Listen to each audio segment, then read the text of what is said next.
dimanapun Anda berada. Hari ini dan saat ini saya ketemu dengan orang yang menginspirasi saya. Saya ketemu sekitar 10 tahun yang lalu, alhamdulillah bentuk dan sama-sama mengkhawatirkan. Sama-sama mengkhawatirkan. Tapi alhamdulillah setelah 10 tahun ketemu, kita mungkin penampilan atau warna kulit sudah agak berbeda. Setelah saya berkunjung dan silaturahim ke rumah beliau, alhamdulillah selisihnya jauh banget dengan yang dulu. Kemarin sebelum saya ketemu beliaunya, saya ngomong, Pak, bla bla bla bla, beliau punya angsuran Bapak Ibu. Angsuran menurut saya itu tinggi banget, sekitar 50 juta. Saya kaget, 50 juta, padahal dulu bilang 5 juta aja agak berat. Tapi kemarin bilang 50 juta satu bulan itu kok bisa ya Pak? Ya bisa kalau dilakukan, kata beliau seperti itu. Jadi saya tidak mau mengira-ngira, tapi apa sih yang akan diberikan beliau, resepnya dari dulu yang bentuk dan kekayaan segala macam pasti serba kekurangan dan hampir mirip dengan saya. Mungkin bedanya kalau saya di desa, beliau di kota seperti itu. Tapi menurut saya enak saja di desa, kalau kita nggak punya uang, pengen makan, gampang, di sebelah-sebelah rumah ada daunan Pak.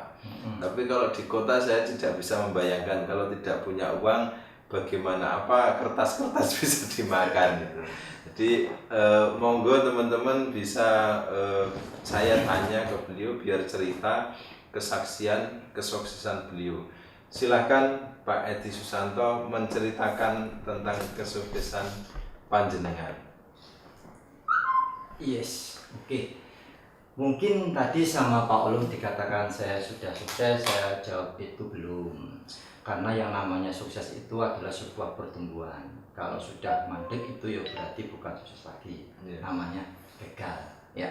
Jadi kalau lahir sampai sekolah itu normal-normal saja. Yang nggak normal itu mulai terjadi ketika tahun 2004. Saya drop out untuk kali yang kedua. Jadi kalau orang nggak lulus kuliah itu sudah namanya bodoh. Nah ini sampai 2 kali nih, 1 kali aja udah bodoh. Kalau 2 kali sampai nggak lulus namanya apa Pak Ulum? Super. Super bodoh. Nah ini ngomong malah namanya bodohnya steko. Steko ya. Oke ya. Nah dari situ ternyata memang kehidupan itu bisa dikatakan kejam.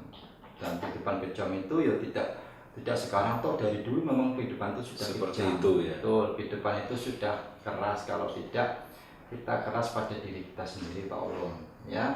Nah kenapa saya mengatakan kehidupan itu kejam? Karena seorang Deuna itu mencari pekerjaan itu ya susah ya. Kalau mendapat pekerjaan itu kan berarti jasa SMA ya, security, OB dan seterusnya. Pendeknya itu berarti saya tidak terpakai di dunia kerja. Kalau di dalam dunia pendidikan saya adalah produk gagal perguruan tinggi. Dan produk gagalnya itu sampai 2 kali. Nah, kalau produk gagal itu biasanya diapakan Pak Ulumnya? Daur ulang. Nah betul, didaur ulang ya. Jadi kalau tidak dibinasakan ya didaur ulang tadi. Nah untungnya ya saya bisa mendaur ulang diri saya yang memang dikatakan produk gagal perguruan tinggi tadi, dan tidak terpakai di dunia kerja tadi, memakai diri saya sendiri. Dan waktu itu saya bisanya apa? Saya skill komputer nggak ada, nyopir tidak bisa, dandani reparasi TV, kulkas, AC yo reso. Koyone tak pikir reso kabeh. Mung aku mbiyen kelingan waktu SD kelas 1 sampai kelas 6 itu saya ranking 1 terus. Nah, kenapa saya tidak coba memberikan les privat? Cuma orang yang tahu bahwa saya bisa memberikan les privat, bisa ngajar bagus itu siapa? Kan nggak ada. Ya berarti harus saya kasih tahu caranya bagaimana. Saya harus kasihkan brosur. Nah waktu itu namanya dropout sudah 2 kali, orang tua sangat kecewa, ultimatum nggak boleh pulang, berarti nggak ada kiriman lagi. Nggak boleh pulang, nggak apa-apa, asal kirimannya datang. Oke, kirimannya nggak datang. Terus akhirnya yuk, kita ngutang ke teman, ya kurang lebih waktu itu saya butuh 300.000. Nah itu pun 300.000 nggak langsung dapat. saya ngutang ke teman, ya aku orang masih di piro, 200 orang onone piro, 10.000, ora apa-apa 10.000 tak cukup. Ngutang lagi ke teman yang lain, aku butuh duit, tolong duitmu ya, aku butuh banget, butuh piro, 300 orang 20, 20 cukup. Jadi kumpul kayak 10.000, 20.000, 30.000, 5.000 kumpul ke sampai 300.000, saya potong 50.000 buat nyebar brosur, kemudian sisanya itu buat biaya hidup. Nah, duit segitu itu tuh biaya itu nggak cukup. Kita harus ngakali orang. Waktu itu customer pertama dan kedua saya akali, Bu, saya bimbing 6 bulan, nilai kurang dari 7, uang saya kembalikan 100%, tapi sampean bayar di muka 6 bulan. Tak kali ngono, ben piye carane bisa urip? Bisa mayan. Iya. Nah, nanti ternyata nilainya jebol apa-apa sudah 6 bulan itu. Sudah 6 bulan yang akan datang. Yang penting sekarang bisa hidup dulu. Dan alhamdulillah dari situ survive, dan ternyata setelah bulan ke-7 nggak ada nilai di bawah 7. Dan apa yang terjadi dari situ referensi, ya banyak sekali siswa, ya kita tidak bisa nangani, akhirnya mau tidak mau saya harus merekrut mahasiswa untuk menggantikan tenaga saya cukup di rumah saja D7. Masih ingat masuk burung D7? Lupa Pak. Duduk diam diri, duit datang dengan deras. Nah kenapa bisa D7? Karena dulunya P7. Pergi pagi pulang petang, penghasilan pas-pasan plus belajar. Nah, jadi kalau berkaca dari dulu, ketika awal saya menjadi guru les, ya itu saya sehari dapat 3 kali 25. Jadi 1 kali les 25 kali 3, 75. Nah, ketika sudah sehari ngajar 3 siswa, nggak bisa saya sehari ngajar 4 siswa, karena sudah jam 9 malam. Nggak ada yang mau les. Mentok, betul. Kalau pernah ada yang mau les jam 10, jam 11, saya nggak mau. Paling sundul bolong apa. Untuk anak yang minta saya nggak mau.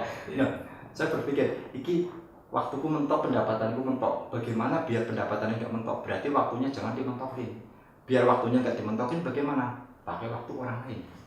Perkalian. Good. Nah, seiring perjalanan waktu, tarif yang 25 saya akan naikkan jadi 60. Yang buat ngajarnya 40, saya nggak ngajar 20. Memang harus begitu. Kalau kita pengen meningkatkan pendapatan, berarti kita harus kerjasama dengan orang dan kita ambil porsi yang terkecil. Saya sama Paulum, ini saya dapat transaksi 60.000. Kita kerjasama Paulum 40, saya 20. Mau Paulum? Mau. Lah kalau ini Paulum 20, saya 40, mau enggak? Enggak mau. Nah, makanya begitu ya. Kalau kita kerjasama dengan orang, kita kasih orang win dulu. Kita kasih dia untung dulu. Kita kasih dia porsi yang gede dulu. Kita kecil enggak apa-apa. Asal yang penting dia mau dulu. Nah, ternyata tanpa sadar saya menerapkan seperti itu. Saya kumpulin mahasiswa, ini ada permintaan les, ya. Kita bagi hasil 40-20. Kamu mau yang mana? Saya 40, Pak. Bisa juga.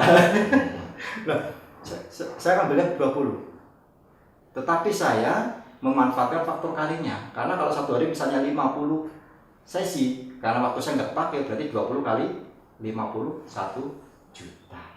Kalau ada 100 tinggal dikali 100 kali 20 dan seterusnya, sehingga lama-kelamaan ya saya semangat sekali nih untuk terus memberikan les, tetapi melalui tenaga mahasiswa. Akhirnya saya bentuk tim marketing ya. Tim marketing itu sering saya motivasi. Sebelum tim marketing itu dulu saya 2 tahun ya, Senin sampai Jumat, paginya itu saya memberikan brosur, sorenya sampai malamnya saya ngajar, Sabtu minggunya saya nagih.